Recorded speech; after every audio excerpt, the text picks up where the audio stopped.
As early as 1928, the communists declared that the racial differences among our people constituted the weakest and most vulnerable point in our social fabric. By constantly probing and straining at this one spot, they calculated that eventually the cloth could be torn apart and that Americans could be divided, weakened, and perhaps even set against each other in open combat. We mustn't kid ourselves into thinking that the communists have placed their agitators only into the black communities. They're working both sides of the street. They want hatred, violence, and bloodshed between the races, and they don't care how they get it or whom they use, even children if necessary. That the communist blueprint calls also for white retaliation and violence in the black communities. It's a very important objective for the Communist Party. So far, they've only been able to involve a small percentage of our Negro people in this war of national liberation. The great majority want no part of it in any form. But the one sure way to change that is to have white vigilante groups striking into the Negro sections supposedly to seek revenge. Ladies and gentlemen, the plans and preparations for a communist revolution of force and violence are far advanced. The organization behind these preparations has almost unlimited financial resources, and it provides both training and leadership based upon years of experience in many other countries. Our enemies are deadly serious about their task, and it's nothing short of national suicide for us to continue to ignore their plans and their progress. The strategy of the proletarian revolution calls for the quiet conversion of our government into a communist regime, but under the banner of socialism. Well, what is socialism? All right, let's define it. According to the dictionary, socialism is a political concept based upon the principle of government ownership and control of property, the means of production, and the avenues of commerce. Under socialism, those who run the government, and the communists are confident that in America they eventually will be the ones who do so, those who run the government will know who is to get something and who has to wait, and that represents control over human beings. What has all this to do with the communist revolution in America?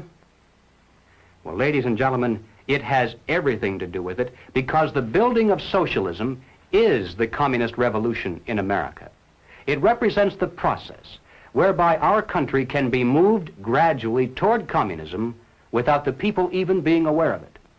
No matter what grievance we may have, real or imagined, no matter what national problems we may face, the communists seize upon these as excuses to build socialism. They have one and only one solution for all problems: more government, and then more and more until it's total government. And forgive me for saying it one more time, total government is communism. In 1943, the following directive was issued from party headquarters to all communists in the United States. It read, "When certain obstructionists become too irritating, label them after suitable build-ups as fascist or Nazi or anti-Semitic, and use the prestige of anti-fascist and tolerance organizations to discredit them. In the public mind, constantly associate those who oppose us with those names which already have a bad smell. The association will, after enough repetition, become fact in the public mind." But because they are lying, it's possible to expose them, and this is their Achilles heel. Now, by comparison, we have nothing to hide, therefore we have no reason to lie, and we wouldn't want to even if we could. Truth is a far superior weapon than deceit. It's a weapon which is denied to them, and in the end, it will be the decisive weapon that destroys them completely. We get a lot of advice from the council, so this will mean I won't have as far to go to be told what we should be doing and how we should think about the future. People like Hillary Clinton know, even at that elevated position, Hillary Clinton, you'd say, was one of the big movers and shakers. Compared to the Council on Foreign Relations, she's not. She's a small fish.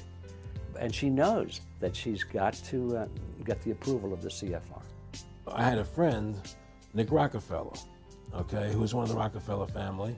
The ultimate goal that these people have in mind is to create a one world government. And this is given me straight from Rockefeller himself. This is what they want to accomplish. Not just any world government, but a world government based on the model of collectivism. In other words, big, powerful, centralized world government.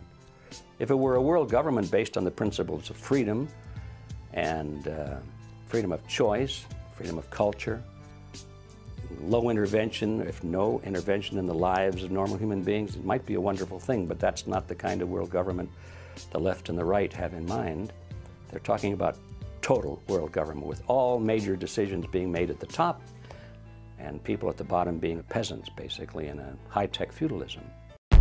It's finally here.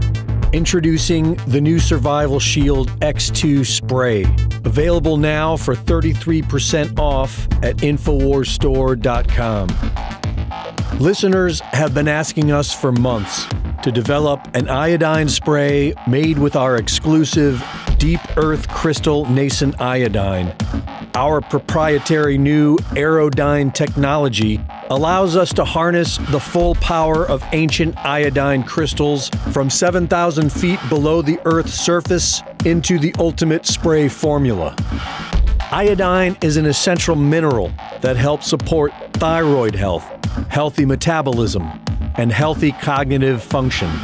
Get the new Survival Shield X2 spray for 33% off intro pricing at InfoWarsStore.com. That's Survival Shield X2 spray at InfoWarsStore.com.